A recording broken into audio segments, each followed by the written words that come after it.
get this figured out. This world gon' give me whatever I need until I get this vision out.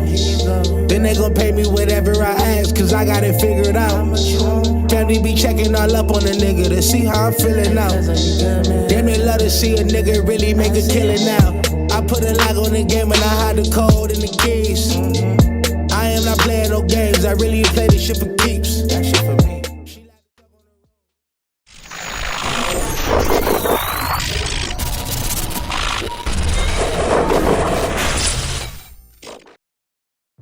MaddenHeadz, YouTube. What's going on? It is your boy, Coach DC, coming back at you today with another video. And, as we start to enter into these, these last 60, 50-something, 60-something days before, I don't even know when the NCAA thing comes out, but before we transition into the new college football game and, of course, the new Madden that'll come out in August, I'm guessing.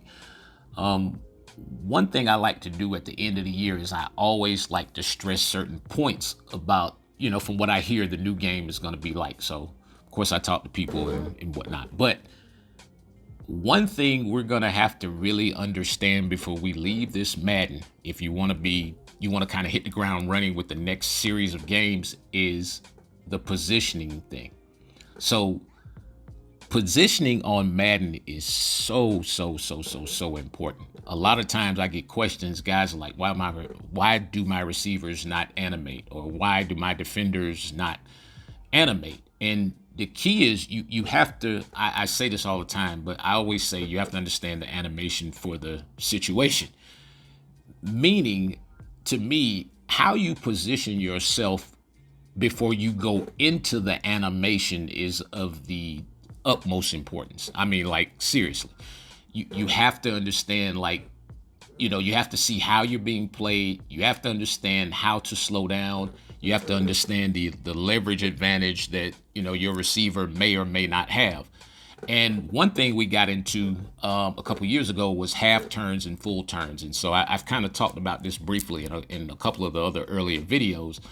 But when you get in a process of half turning and full turning, that is a lot of that has a lot to do with L2 and your stick positioning when you click on. Now, defensively is probably more important when you click on. Offensively, you get a chance to run and adjust for the ball. So on a lot of these clips, that you guys watch, you'll see me cut down the angle. And so part of me cutting down the angle is whether I'm going fast, whether I'm going slow.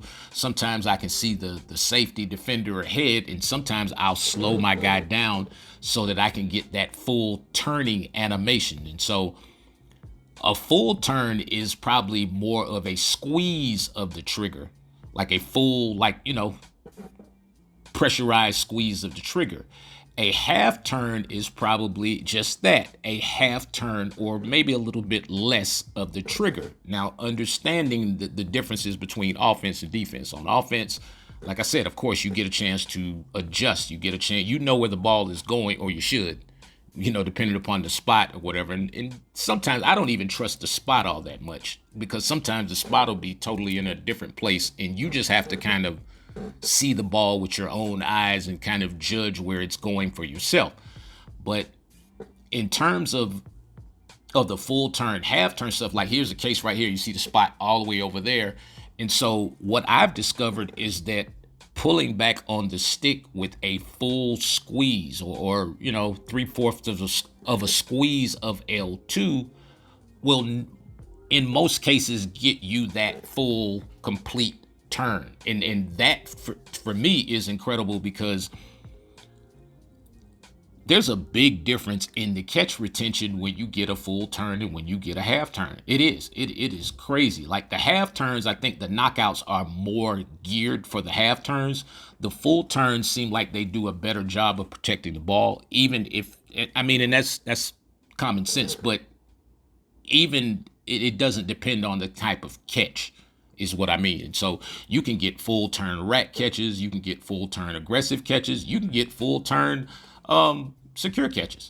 In all different phases, you can get half turns. And so for me, a lot of my decision-making process that goes into what am I gonna half turn, am I gonna full turn? Of course, I'm clicking on, you know what I mean? I'm clicking on, but we're talking about offense right now. I'm clicking on, and when I click on, I already kind of have the stick pointed in the direction I want to go. And obviously, I know the throw I made and I know where I expect the ball to go. So here's a great case right there of me slowing myself down, getting that full turn, so that I can put my back to the defender and actually hang on to the ball.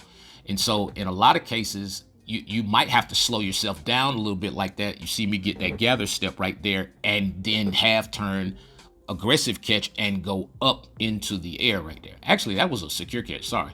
But yeah, and so a lot of people think that you can only get those types of catches on, certain, like an aggressive catch or whatever. No, you can get full turns on any, even the rack catch. I mean, you can get a full turn catch on any type of catch. But the thing is that you have to, the thing that you might have to understand is just your speed and how to control your speed. See, sometimes if you're going too fast and if you're full bore on the turbo, when you go into the click on phase, you have too much momentum going in one direction to get a reaction. And that's probably the reason why. All right, so now let's talk about defense really quick.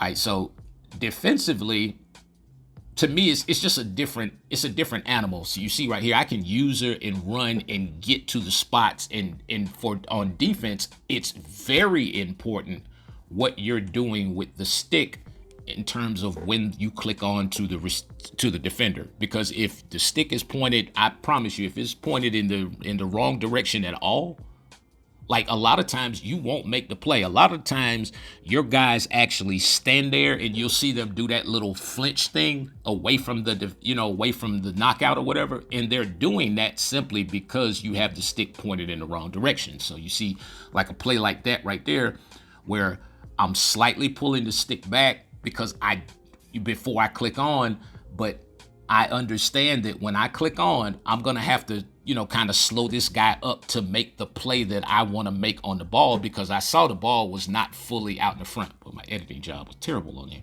But again, you see a guy come from a different part of the field right there. I didn't even get the guy that I wanted to click on. But once I see that I got Joseph over there on the left, I'm kind of able to guide him in a little bit with the left stick. And so a lot of these interceptions, they look like punts. I mean, because I have the guy, you can actually full turn and half turn on defense too. And so it's just, again, it's a matter of positioning and how much speed do you either have built up or not built up.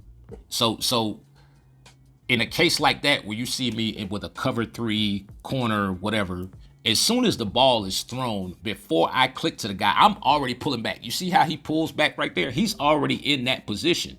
Now my click on actually occurs, once I'm coming forward and I see the ball arriving. That's when I go into the ball hawk, plus the L1 and all that other kind of stuff to actually complete the play.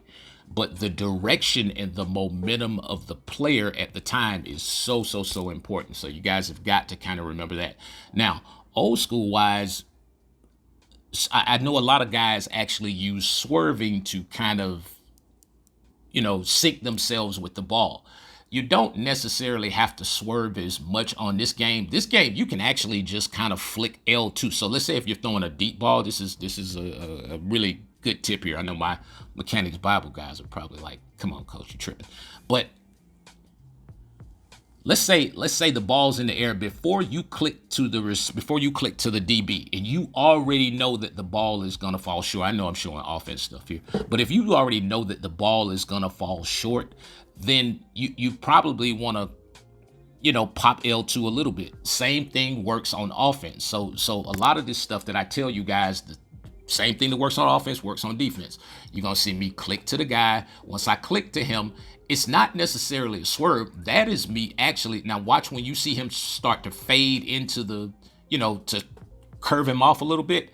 That's me easing into L2. So it's not always just one thing. I think that's the part of the problem in Madden. We always were used to one size fits all with everything on this game. And so some of the things that we're just going to have to learn in the future, and I think this is going to actually go right into the next phase of these games, is it's probably going to be even more prevalent that you understand how to slow your guy down, how to establish the underneath position if you don't have him beat over the top, and how to time it out in going for the ball. I know you guys see, and you see all these ebooks and everything, and all this stuff is coming fast on YouTube. I know y'all see a lot of videos, but I can assure you, like the Mechanics Bible and all this stuff that I teach, look at that. I mean, just look at that right there. That's crazy, because it's like when I stop, the defender doesn't really recognize that I'm slowing down for some reason. And so that's why for me, manual catching and clicking on and all that stuff will always be of the utmost importance. Anyway, man, you guys enjoy the rest of your evening.